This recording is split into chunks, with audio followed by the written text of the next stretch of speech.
بسم الله الرحمن الرحيم السلام الله عليكم ورحمة الله تعالى وبركاته كلانتي وعنو ونagsan daawadayaal arooryo suba meel kastoo aad joogtaan kusoo dhawaada janalka Daljir Media ugu dambeyntii beesha caalamka ee ku sugan xerada Xalane ayaa ku guuleysatay inay shir isugu keento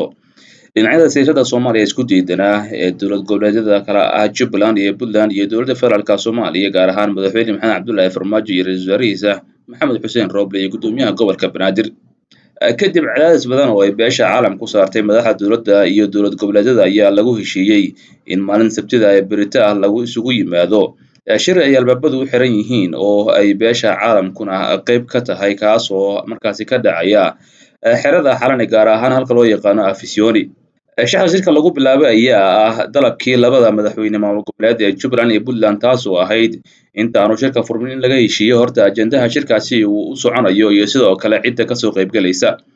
hase ahaatee qoraal uu bartiisa Facebook soo dhigay wasiirka warfaafinta dowladda federaalka Soomaaliya Cusmaan Abubakar Dube ayaa uu ku sheegay in madaxweyne Maxamed Cabdullaahi Farmaajo uu isugu yeeray shir ka dhici doona sabtida teendhada Afisiyoni ee dowlad goboleedyada Jubbaland iyo Puntland ay ka soo qayb gali doonaan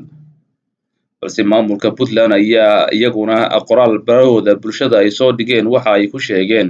inay soo dhaweynayso dadaal ay waday beesha caalamka oo markaasi ku saabsanaa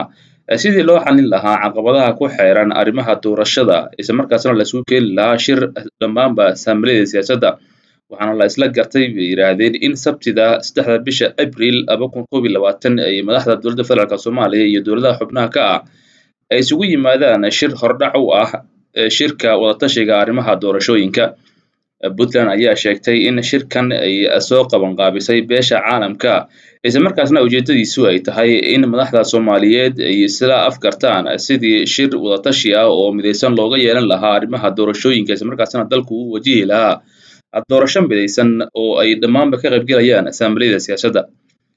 tan iyo xalay waxaa socday cadaadis xooggan oo labada dhinac kaga imaanayay beesha caalamka gaar ahaan kooxda lagu magacaabo C6+ taas oo markaasi galaangal xooggan oo siyaasadeed ku leh arrimaha siyaasadda ee Soomaaliya kooxdan C6+ ayaa waxaa ku midaysan wadamada Ingiriiska, Mareykanka, Midowga Yurub, African Unionka iyo sidoo kale IGAD waxayna dadaal xooggan ugu jiraan sidii ay uga muruqsan lahaayeen maamulka siyaasadda Soomaaliyeed wadamada Turkiga,